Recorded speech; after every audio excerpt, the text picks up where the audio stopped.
www.tagcore.ph. Isang mensahe mula sa Tagcore. Gambling is for 21 years old and above only.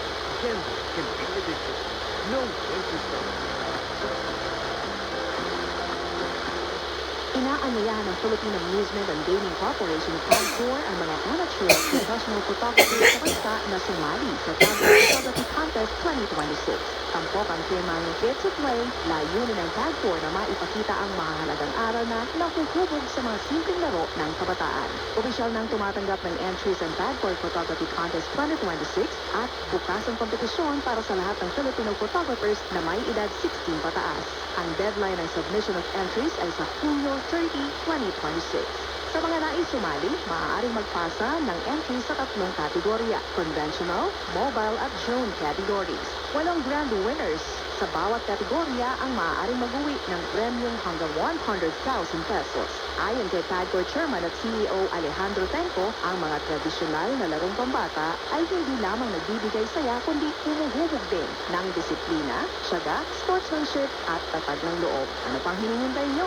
Ikuwento na ang mga eksenang nagbibigay buhay sa saya at sigla ng kabataan sa pamamagitan ng mga larawang likha ng inyong mga camera.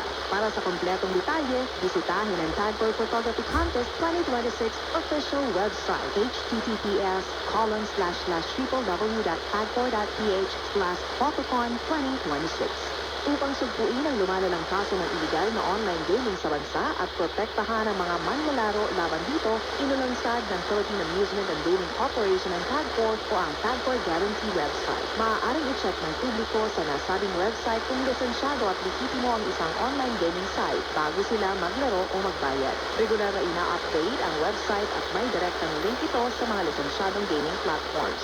Ayon kay Tagcore Chairman and CEO Alejandro Tenco, matutulungan nito ang publiko na makaiwas sa panlilinlang habang pinoprotektahan ang kanilang karapatan bilang manlalaro. Paalala pa ni Chairman Tenco na maging mapanuri sa bawat online gaming activity na sasalihan sapagkat dumarami ang mga reklamo hinggil sa illegal na gaming sites na hindi nagbabayad ng panalo. Para sa karagdagang informasyon, bisitahin ang www.tagcore.ph/tagcoreguarantee. Muling maghahatid ang saya at papremyo ang Philippine Amusement and Gaming Corporation of Tagcore sa pagbabalik ng 1K for 2M nationwide linked bingo games sa Hunyo 14, 2026 na aabot sa 2.9 million pisong premyo na maaaring mapanalunan tax-free.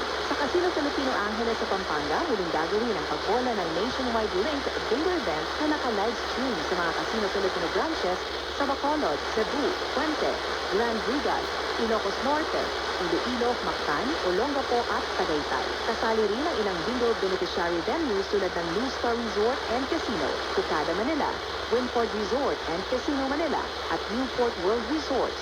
Bukod pa sa Bingo D Malabon upang mas maraming players sa buong bansa ang makasali. Sa halagang 1,000 peso kada ticket, bawat kalahok ay makakatanggap ng 4 na bingo cards para sa 10 laro gamit ang lahat ng 4 na cards. Ang unang siyang na laro ay minakalaang 100,000 pesong premyo bawat isa, habang ang ika-10 at huling laro ay may garantisadong 2 million peso na Must Go Jackpot. Para sa ticket details at iba pang impormasyon, tumawag sa 0906-574-1935, 0927-804-0304, o 0917-843-0970 o bisitahin ang Official Casino Filipino website at Facebook page para sa updates.